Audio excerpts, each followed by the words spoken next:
Bueno, hoy vamos prácticamente a terminar con este capítulo de los espíritus endurecidos o los espíritus empedernidos, como queramos ver, ¿no? O como queramos, la traducción que queramos coger, ¿no? Hoy nos toca este espíritu que es la reina de Out. Eh, Murió en Francia en 1858. Yo he querido hacer un repaso por el contexto histórico, eh, porque en realidad esta señora, esta reina, ella fallece en Francia, pero por unas circunstancias especiales y porque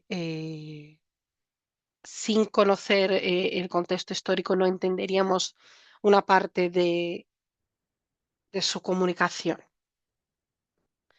Entonces,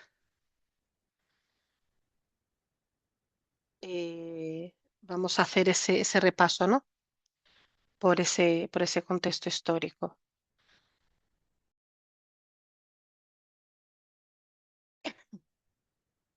Eh, Esta región que vemos aquí como Kosala es la región de Oud, que corresponde al antiguo reino de Kosala.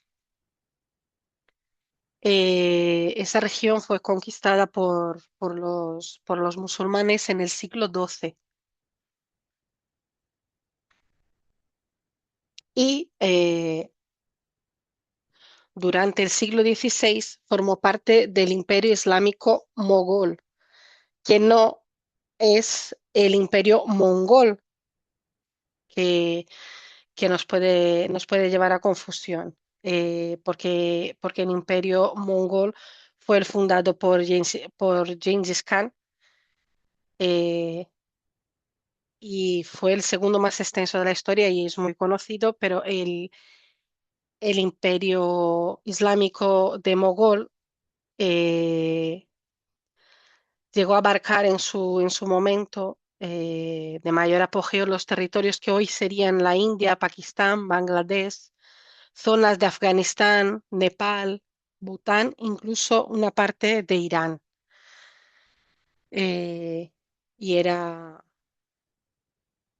es decir, tiene un pasado islámico desde el siglo XII, ese territorio de Oud. Eh, Luego ya sufrió muchas presiones del Imperio Británico, ese territorio, porque en aquel entonces la India eran varios territorios con gobernantes provinciales, con zonas más pequeñas, y esta región que se llamaba, era un reino independiente de los Nawabs, pues fue presionado por los británicos para convertirse en un reino independiente de ese imperio mogol. Y bueno, era una región muy fértil, era una región muy poblada, muy bonita, muy próspera,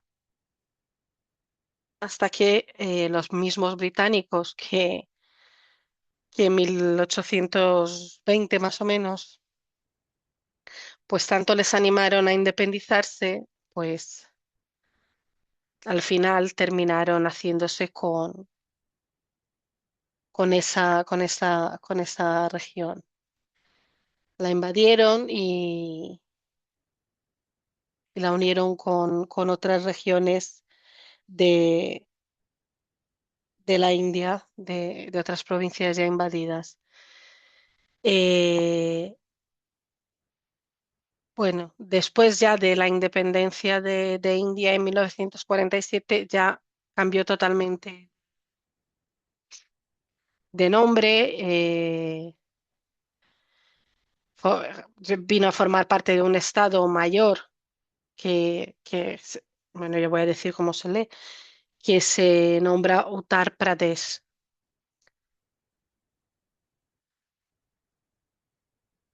Sabemos que vamos a hablar ahora de la reina, ¿no? Kosala estaba muy cerquita de Delhi.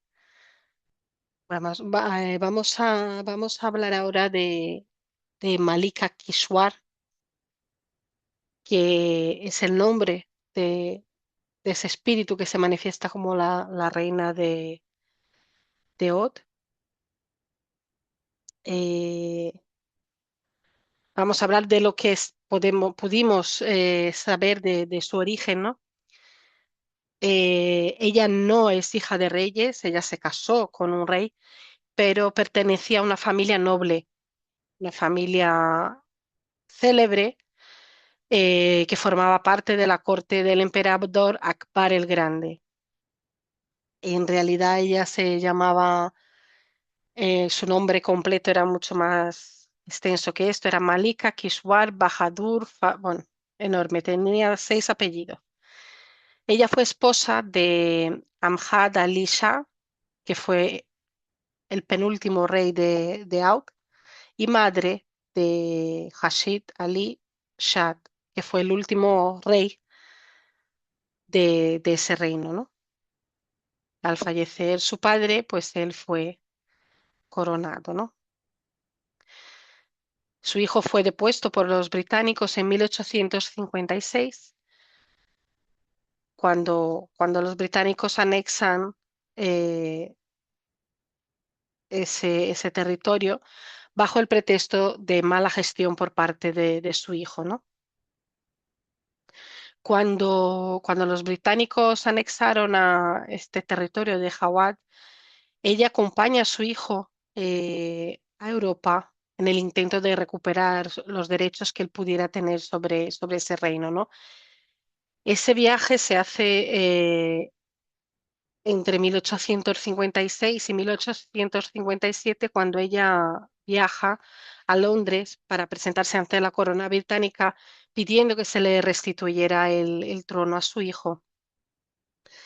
Fue un hecho excepcional porque tanto por la época como por la cultura musulmana, el papel de la mujer en la cultura musulmana, un hecho excepcional, que una mujer musulmana de la aristocracia india del siglo XIX pues tomara la delantera para negociar algo, ¿no? Bueno, ella en ese intento de recuperación muere en 1858 en Francia y por eso está enterrada allí. Y sabemos que su tumba aún existe. Sabemos que ella nació en Delhi. Veremos que ella sí lo va a manifestar luego cuando veamos su comunicación.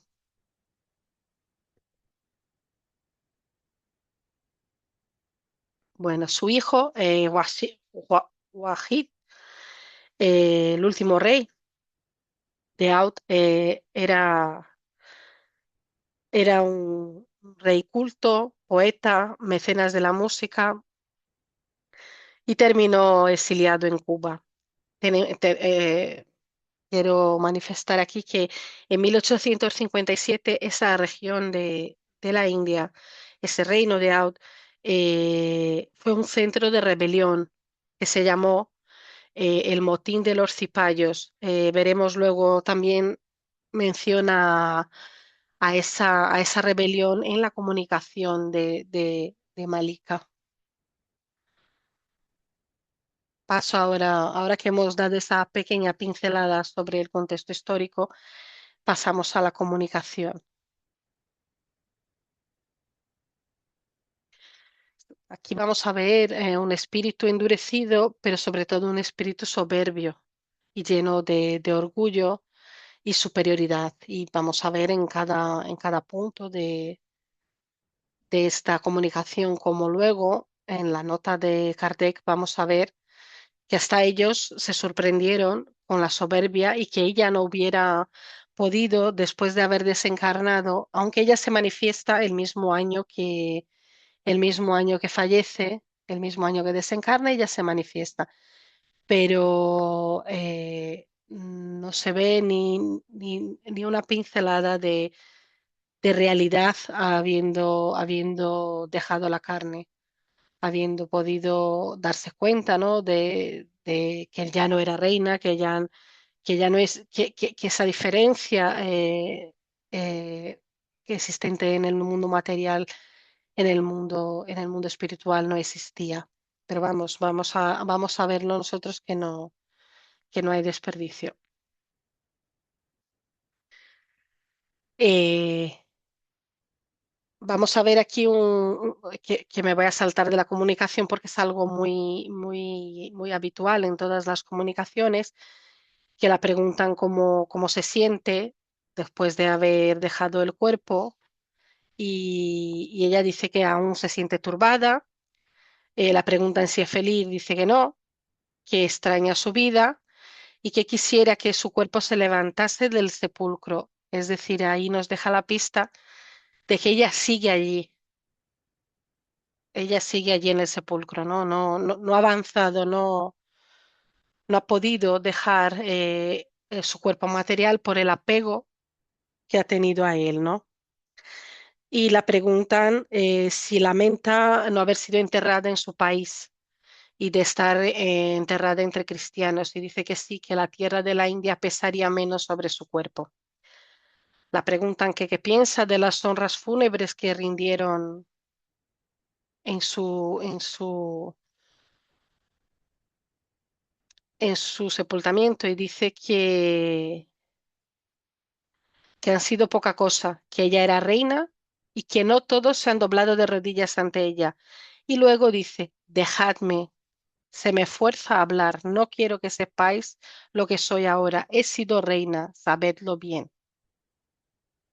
Ahí ella también nos da otra pista, ¿no? Que está hablando un poco forzada por los hermanos espirituales que la atraen para tener este choque con la carne, con la materia, ¿no? Más que con la carne, con la materia, con los hermanos que allí están, porque ella no fue evocada. La trajeron los hermanos espirituales para sacarla de esa situación, ¿no? De estar allí apegada a su cuerpo. Y entonces ella deja ahí, se me fuerza a hablar y luego dice, no quiero que sepáis lo que estoy ahora, porque ella sabe que es un despojo ahora, que ya no es esa reina, ¿no? Y dice, he sido reina, sabedlo bien. Y entonces ya, por no contrariarla, la dicen, respetamos vuestro rango y os rogamos que respondáis para nuestra instrucción. O sea, diciendo, ayude usted a nosotros, ¿no? ¿Pensáis que vuestro hijo ha de recobrar un día los estados de su padre? Y ella dice que ciertamente su sangre reinará porque es digna de ello.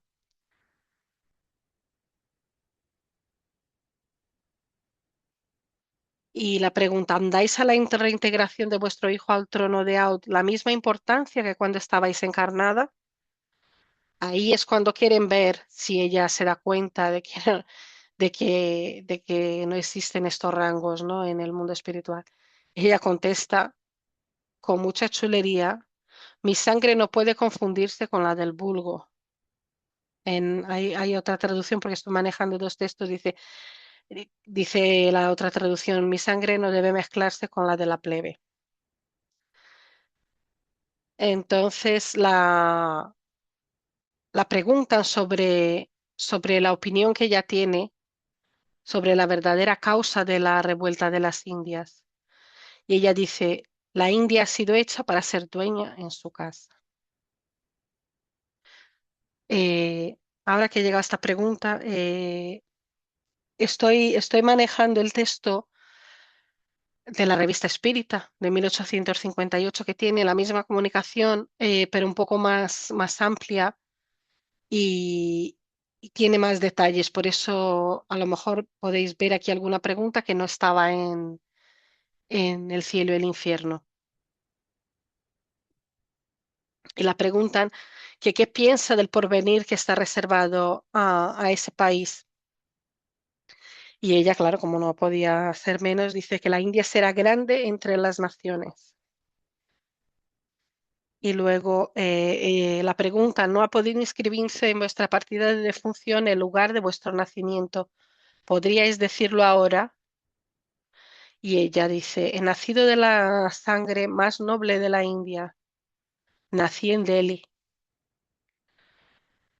La preguntan, vos que habéis vivido en los esplendores del lujo y que habéis estado rodeada de honores, ¿qué pensáis ahora de estos? Y dice que me eran debidos.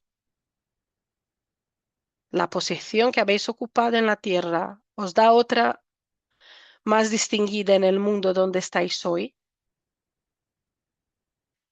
Y dice, y contesta, soy siempre reina, que me envíen esclavos a servirme. No sé, parece que aquí no se preocupan conmigo. Sin embargo, soy siempre yo. La pregunta, ¿pertenecíais a a la religión musulmana o a la religión hindú? Y ella contesta, musulmana, pero yo era demasiado poderosa para ocuparme de Dios. ¿Qué diferencia, qué diferencia hacéis entre, entre la religión que profesáis y la religión cristiana con respecto a la felicidad futura del hombre? La religión cristiana es absurda. Dice que todos son hermanos. ¿Cuál es vuestra opinión sobre Mahoma? Mahoma no era hijo de rey. ¿Tenía él una misión divina? ¿Qué me importa eso?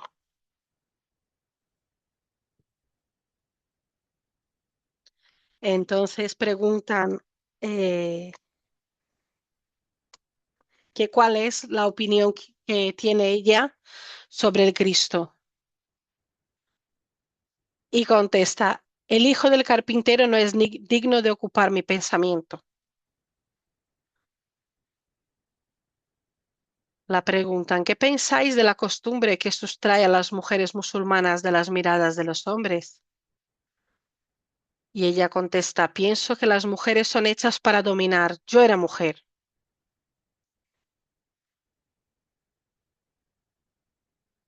¿Habéis envidiado alguna vez la libertad que gozan las mujeres en Europa?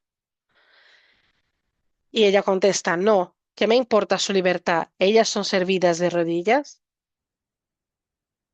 ¿Cuál es vuestra opinión sobre la condición de la mujer en general en la especie humana? ¿Qué me importan las mujeres? Si me hablaras de reinas, ¿os recordáis de haber tenido otras existencias en la tierra antes de la que acabáis de dejar? Y ella ni corta ni perezosa dice, yo siempre debo haber sido reina. ¿Por qué habéis venido tan rápidamente a nuestro llamado? Yo no lo he querido, se me ha forzado a ello, lo vuelve a manifestar. ¿Piensas tú entonces que me hubiera dignado a responder? ¿Qué sois, pues, comparados conmigo? Y la preguntan, ¿quién os ha forzado a venir? No lo sé, sin embargo, no debe haber aquí nadie más poderoso que yo. ¿En qué lugar os encontráis aquí? Y ella contesta, cerca de Hermans.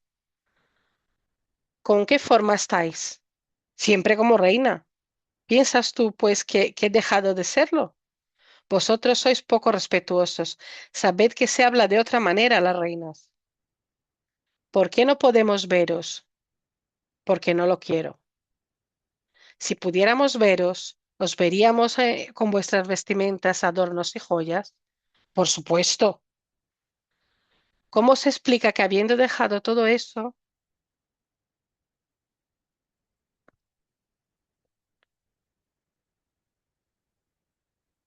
vuestro espíritu haya conservado la apariencia, sobre todo de vuestros adornos? No me han dejado. Soy siempre tan bella como era. No sé qué idea os hacéis de mí. Es verdad que nunca me habéis visto. ¿Qué impresión sentís al encontraros entre nosotros? Si pudiera, no estaría aquí. ¿Me tratáis con tan poco respeto? No quiero que se me tutee. Llamadme majestad o no responderé más. Y entonces la sigue en el juego. Vuestra majestad comprendía la lengua francesa. ¿Por qué no habría de comprenderla? Yo sabía todo. Vuestra majestad tendría bien respondernos en inglés.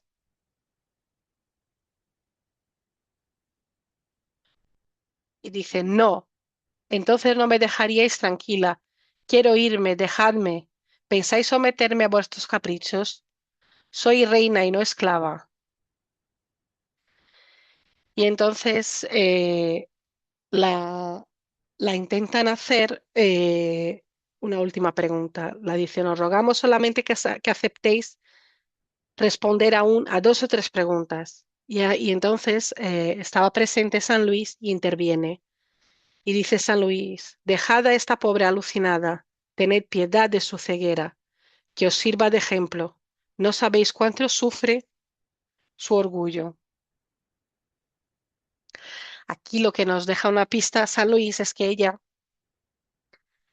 está trasladando todo el rato que es reina, que no ha perdido nada, que sigue teniendo todo, cuando ella sabe que estaba allí en su sepulcro al lado de sus despojos. Entonces ahí, más que ella, lo que está hablando realmente es su orgullo, ¿no?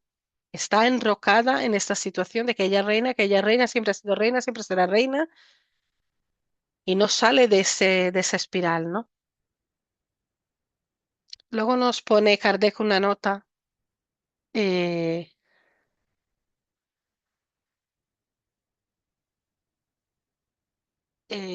que nos dice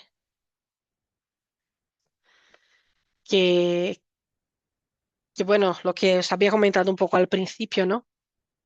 Que, que esta conversación nos sirve para sacar de ahí más de una enseñanza, porque al evocar esta grandeza de caída, como la llama Kardec, ahora en el más allá, que ellos no esperaban una gran profundidad, considerando el género de educación en las mujeres de la India, ¿no? Pero pensaban encontrar en ese espíritu por lo menos un sentimiento más verdadero de la realidad y de ideas más sanas sobre las vanidades y las grandezas de este mundo, ¿no? Que ella ya se hubiera dado cuenta de que las grandezas del mundo material no son las del espiritual. Pero lejos de eso, en ella esas ideas terrestres ahí, seguían ahí con toda su fuerza, ¿no? Y nos dice Kardec, es el orgullo que nada pierde de sus ilusiones, que lucha contra su propia debilidad y que debe en efecto sufrir mucho por su impotencia. Que ellos pensando tenían una previsión, ¿no? de respuestas de una naturaleza totalmente distinta. Habían preparado varias preguntas, pero que las preguntas que ellos habían hecho pues se habían vuelto sin sentido por el rumbo que tomó la conversación con este espíritu, ¿no? Eh, y nos dicen, nos hacen, como ya hicieron en alguna otra comunicación, en sus comentarios, pues Kardec nos hace alguna comparación con con alguna otra comunicación o con algún otro espíritu, ¿no? Aquí nos traen una comparación con perdón, Cristina, Lemer, creo que se dice, que fue un criminal arrepentido que vimos su comunicación en los criminales arrepentidos. Y aquí lo que nos trae Kardec es que dice que Lemer era un hombre degradado, mancillado por sus crímenes, eh, que, pero que cuando llegó al mundo espiritual, pues él conseguía tener una apreciación bastante cercana a la realidad de su situación, ¿no? Mientras que la reina de Out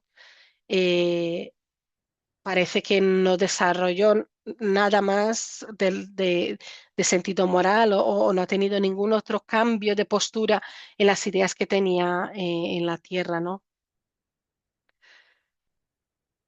Y dan como posible explicación para eso el entorno en que se movían ambos espíritus cuando estaban encarnados, ¿no? Y nos dice que Lemer, por más degradado que fuese, vivía en medio de una sociedad civilizada, esclarecida, eh, pues quieras que no, algo había absorbido, ¿no? De esa sociedad que buscaba una igualdad entre todos, una justicia, ¿no? Al final, Francia estaba en ese movimiento de la igualdad, libertad, igualdad y fraternidad, ¿no? Y que eso algo le habrá penetrado, ¿no? Que sin embargo la reina de Aud creció en medio de una absoluta falta de cultura intelectual para las mujeres, que nació imbuida desde la infancia en un mundo irreal, lleno de diferencias entre nobles, y luego al casarse con un rey llegó a lo que podemos decir lo más alto, ¿no? Y que todo eso pues sirvió para ir conservando y cocinando cada vez más sus prejuicios. Eh, Nos trae Kardec estos espíritus empedernidos o endurecidos, ¿no? Nos ha venido trayendo varios ejemplos, ¿no? Simplemente gente que estaba paralizada, ¿no? En la pereza, gente que está, cada uno estaba paralizado en su situación, ¿no? Enrocado en su situación. Y esta reina está enrocada pues en su orgullo, en su situación material y no se mueve de ahí, aún viendo su situación. No pasa lo mismo con los criminales arrepentidos, por ejemplo, que hemos visto anteriormente, que eran gente que se había movido en una situación totalmente anormal, incluso cruel, pero se dan cuenta y se arrepienten, ¿no? Estos están ahí enrocados, endurecidos moralmente, ¿no? Eh, no tienen una maldad activa, sino que tienen una resistencia al bien.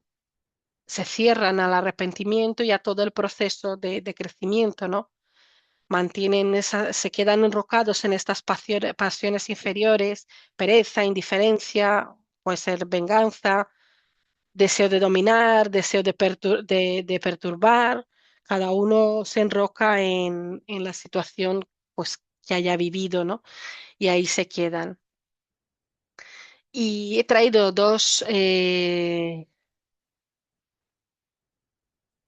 preguntas del libro de los espíritus, del libro segundo, Mundo de los Espíritus, Vida Espírita, Relaciones de Ultratumba, hablando de eso, ¿no? La pregunta 274 dice, los diferentes órdenes de espíritus establecen entre sí jerarquía de poderes, existen entre ellos subordinaciones y autoridad.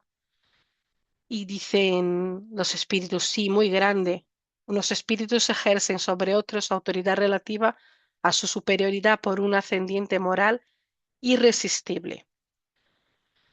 Los espíritus inferiores pueden sustraerse a la autoridad de los que son superiores y contestan los espíritus irresistible, hemos dicho.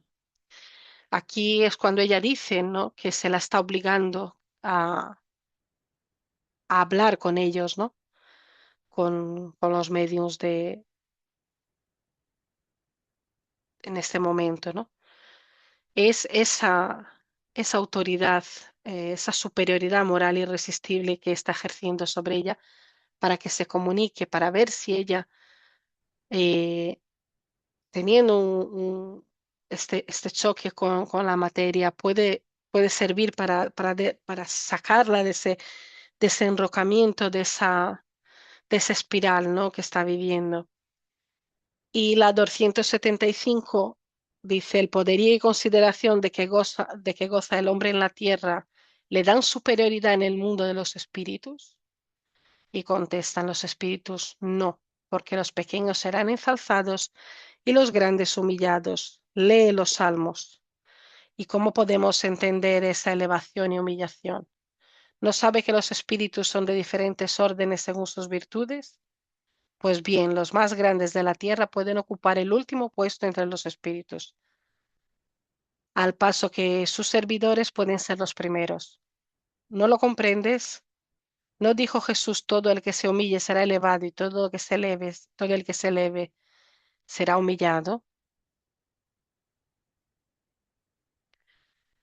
Entonces, la pregunta 275 nos viene a aclarar, ¿no? Que